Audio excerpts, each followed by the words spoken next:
Hello, guys. These way may not see me is because I have voiceover on, but today I'm going to talk about my fear of swimming, athletic, and musical journey at Texas School for the Blind and Vision Impaired. We're going to start off with my fear of swimming. Yes, I had a huge fear of swimming back in 7th grade. I remember back then I was very scared to even go into the pool because it was very deep when you get out of the shallow end, and I didn't know how to swim back then. So, it was about a week after I got there. Then, it was on a Tuesday. Thank goodness I had a life jacket on. At first, I didn't even trust it. But this was after the swim test, so I talked about it last time. But that day, on that Tuesday, so we get ready to go swim in the pool. Basically, you had to swim back and forth for 15 minutes straight. I didn't know how to swim. So my really great RI, and I mean it, he was that great. My really good or great residential instructor, Dan, was really there to help me.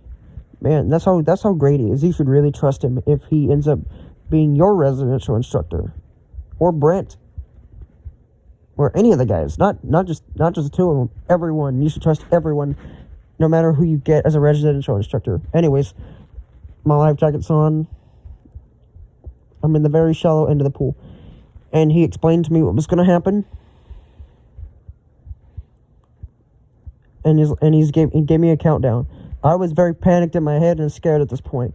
He's like 1, 2, 3, boom! I'm in the water. On my stomach. I'm panicked, grabbing at him, digging my claws into him, or toes, whatever he said, the claws, clawing into him. He's trying to calm me down, say, hey, I'm holding you, and I'm screaming at the top of my lungs because I'm scared to death. And then he held me up again, brought me back up to my feet. I stood up. So I can still touch in the life jacket. And then he told me that he was holding me. He was not gonna let go. So I didn't know what to do at this point because I was so freaked out in my head. And it was not a good moment. And he told me to take some deep breaths. I did. But I was so freaking scared after that. So for the next few weeks, I was using noodles. Use like the noodles that you use in the pool.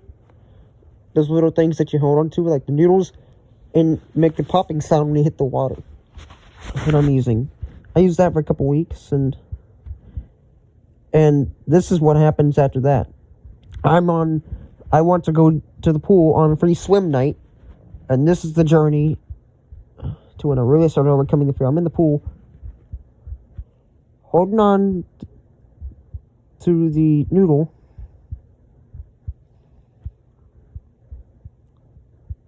after that, I should say, and then he does this. He brings me up on his knees. I don't know what he's doing at this moment. He's like, hold your breath. 1, 2, 3, and he released me into the air and threw me midair. I land underneath the water.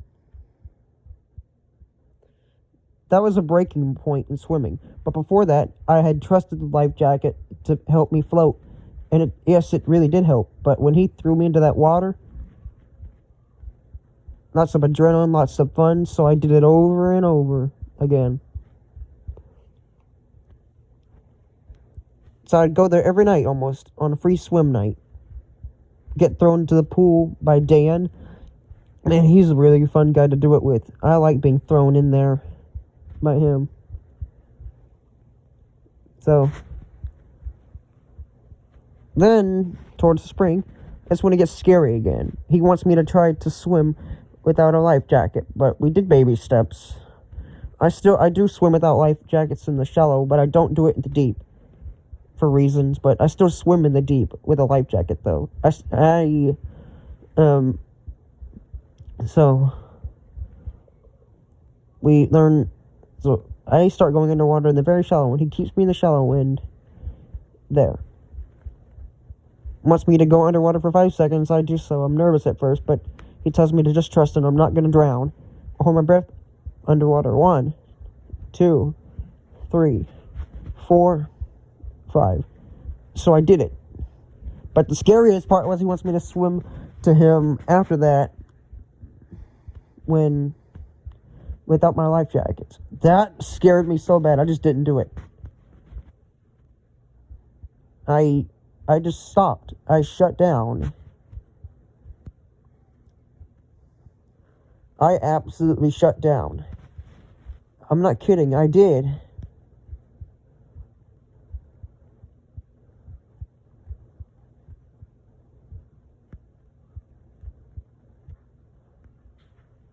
But I wasn't scared of that when I scuba dived in January because I had a breathing mask on. But I was so scared to death.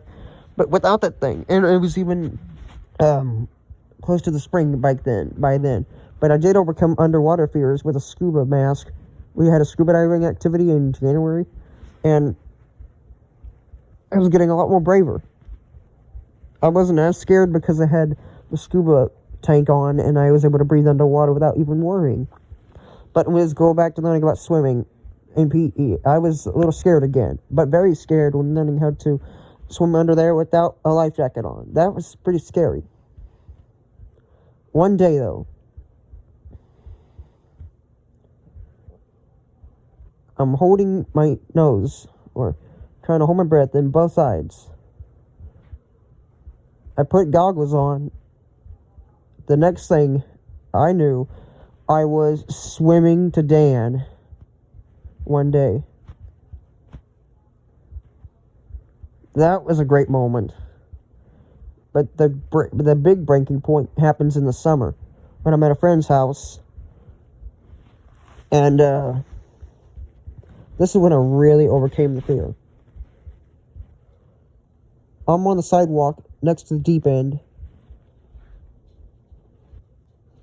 Nobody's in the pool. They're just playing tag. All yada yada yada.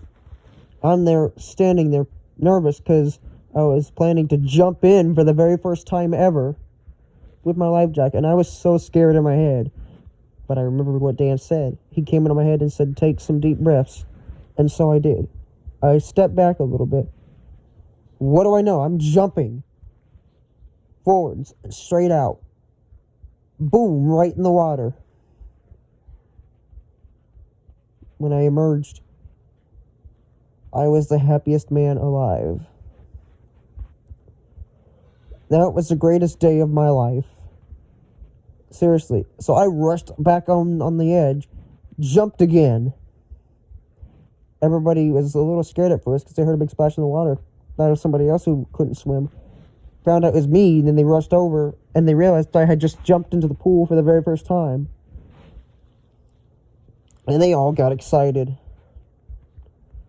And then when I told my mom later, she was amazed. And the best part was, I got to jump into the pool and show Dan my skills. Now, we're going to the athletic and music journey. 7th grade, first day of weightlifting. I sucked at weightlifting.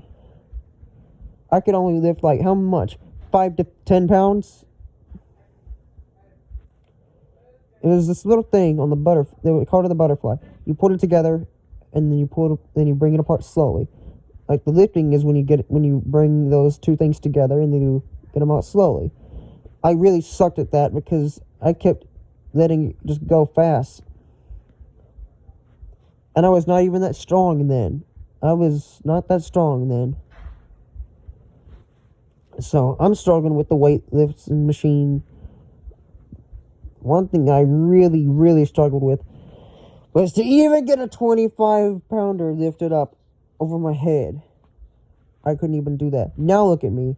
Today I'm lifting maximums of 215 pounds on deadlifts, over 100 pounds. With the squats and bench presses, I have become a brand new man after that. But let me keep going in my journey.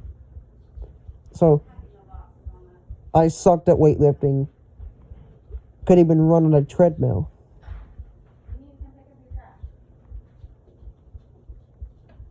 and I slowly progressed. Meanwhile, I believe it was the beginning of the school year. Dan told me about not the semi-modulars, because it wasn't named that yet, but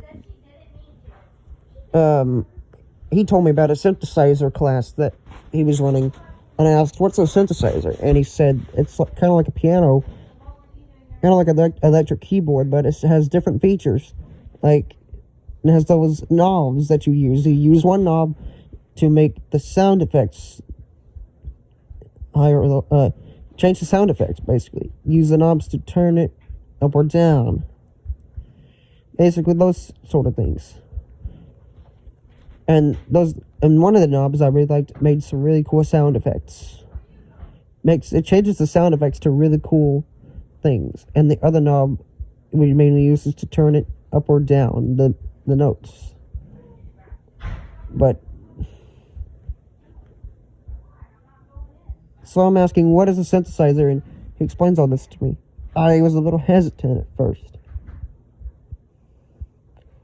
So I said yes. He's like, okay. Yes, I was very, very shy in 7th grade.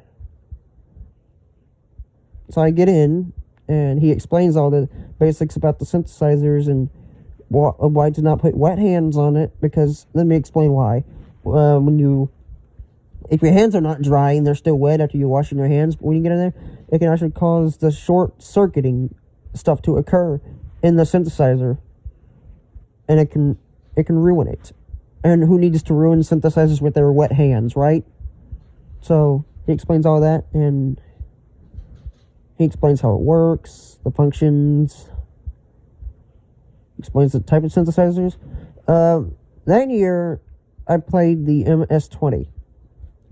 It's a type of synthesizer with the keyboard keys on it, so you know what notes they are. That one, the JDXI, and I think all of them. I'm not sure of all of them, but I know the JDXI and the MS-20 synthesizers had those. I think the Minilogue did as well. That year, we wrote 6 songs. One of my favorites was Lab Cat. I remember one day writing our first song. I still can't believe I did it, but I'm going to admit it anyway. And we're trying to think of the names of the songs, and I was like, how about The Wicked King? And everyone was like, no, really, no. I was not happy at all. I don't know why they disagreed, but I guess this was a good enough name, but who cares? But to admit to you, I was suggesting The Wicked King because it came from Dot McStuffins' show that I watched. What the heck, me? But I really love the song name now. It was called Let's Eat Some Kit Kats. And yeah, the Kit Kats taste really good, don't they? And we wrote the Aliens High Pass Filter, Lab Cat, and Hey. I'm trying to remember that other song's name we did. Let's See Some Kit Kats, Lab Cat, the Aliens High Pass Filter, and Hey. I'm trying to remember what that other name was, but I'm sure I'll remember it later on. It was like 5 or 6 songs, I think. And I also joined the New Motown Jazz Band. We were called the New Motown. And our teacher, Sasha, was great. Man, yeah, he was. And one of our drummer sometimes made mistakes by playing fills, but I'm not going to give y'all his name. I need some privacy here.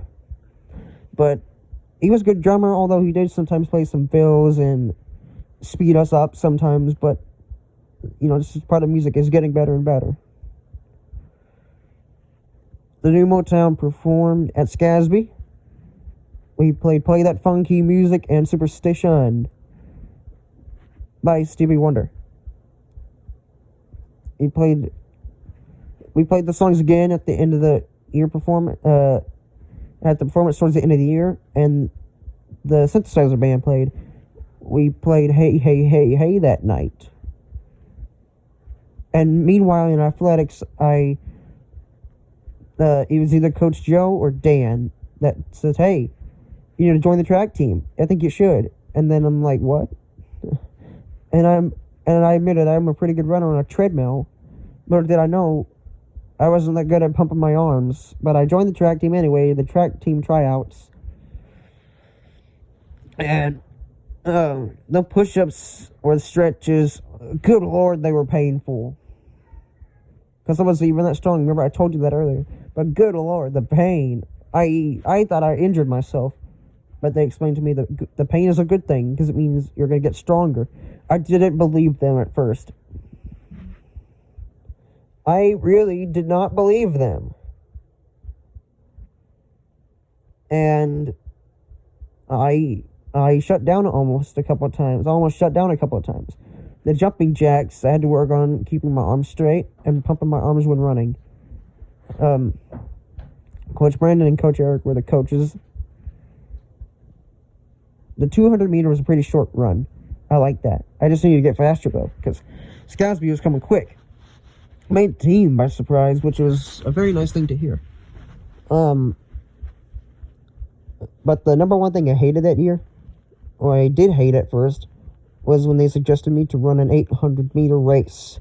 Oh, man, that was a very sweaty, tiring, and almost nauseating thing to happen to me at first. But now, I love running those long-distance runnings. Makes you feel really good, helps you get more endurance and get stronger. And we hosted Scasby that year, and I had gotten 6th place in the 800, or I don't know, 6th or 5th place in the 800, and 5th or 4th place in the 400. I can't remember off the top of my head, but I got ribbons that night. 1:40 in the 400. I don't know how long the 800 was. Probably like 3-something. And in 8th grade, I joined triathlon. I thought it was a really good idea. 9th grade, I did the same. I did track team. And in 8th grade, I got 1:30 in a 400, and I think it was 3:30 or 3:31 in the 800. 9th grade was 1:41 in the 400, and it was probably 3:40 something in the 800. In 10th grade, that's when I got into wrestling. In 10th grade, I started wrestling there. My first year, wrestling is a lot tougher than I thought it was. You're tired, you're constantly fighting, you're breathing, you got to control that, and not get turned on your back, and you got to really fight the other wrestler on you, not get taken down. I had to get a really strong core that year. Oh, you could tell I was a lot better at wrestling this year. But the Georgia opponent, I actually won that match, and it felt very good. The Austin High School match was very tough. It went all the way to the 3rd round, though, but he slammed me a couple of times, and I don't know if it was at the end. I don't know if the buzzer rang or if I got pinned, but I know I had lost that match because he had more points, at least. McCallum High, I managed to take him down, but I was way too slow, didn't have him tight enough, and I got reversed on my back, and I got pinned, and that was very tough. But that win against Georgia, it felt so good. And I managed to get 2nd place at Scasby that year. Texas hosted it. And here I am wrestling again. Gonna hopefully join cross country and track. Now we're back to musical. This is mostly musical now. In 8th grade, I wasn't there, but the Semi-Modulars had done a gig at the Cherrywood Coffee Shop that year. It's a pretty good place. They have pretty good food and stuff. And then somebody dropped out in 9th grade, and that's when I joined. And by the way, one of my really good friends, Brandon, was in the Semi-Modulars. I met him in 7th grade. It was February or March, I think, in the cafeteria. We became really good friends since then, and we both finally were in the Semi-Modulars together. when the guy dropped out, and I learned this part's very quick. I joined a huge gig at Cherrywood's coffee shop, or Cherrywood Coffee House, on the 12th of March, and it was a great night. Lots of audiences were there, and we sold a lot of CDs that night. One of my favorite songs is Sorry Bro, or if my favorite song is that could be that. And the Semi Modulars were going that year, and we had another gig at Carper Branch Library, and I think each of us got like $100-something that year. The total was like $200-something. So $200 or $300-something. I don't know, but we each got $100-something.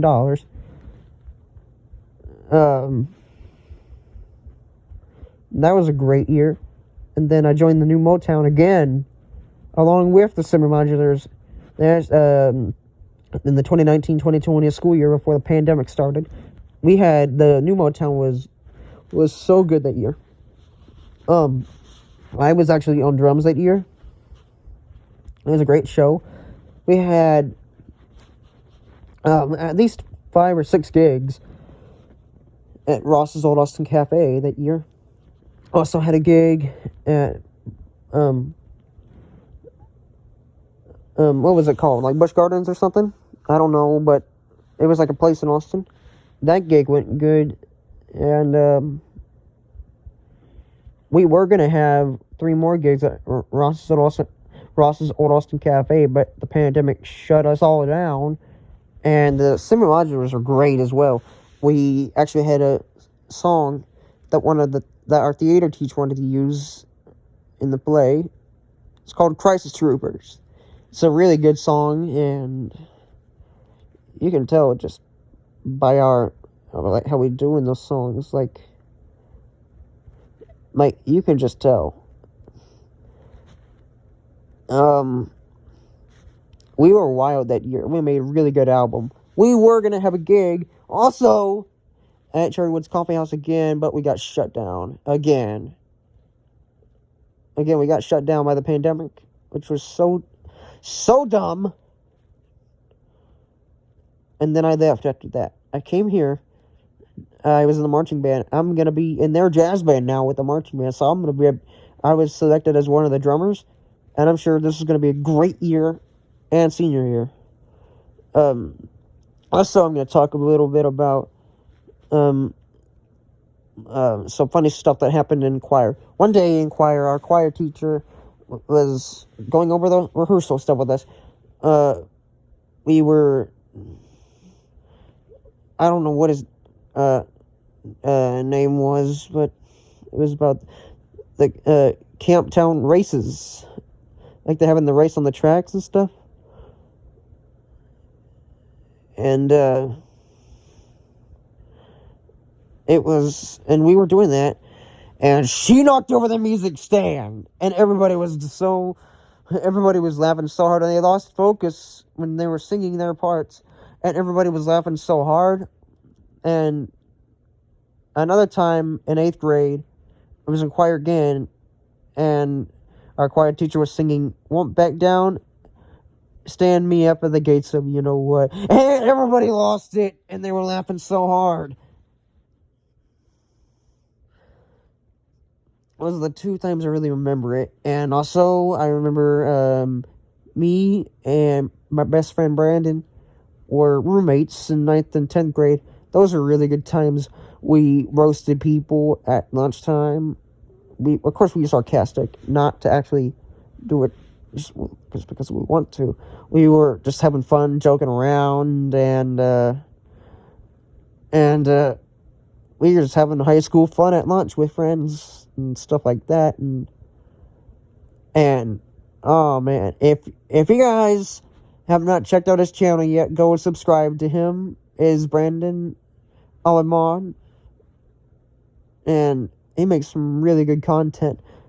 And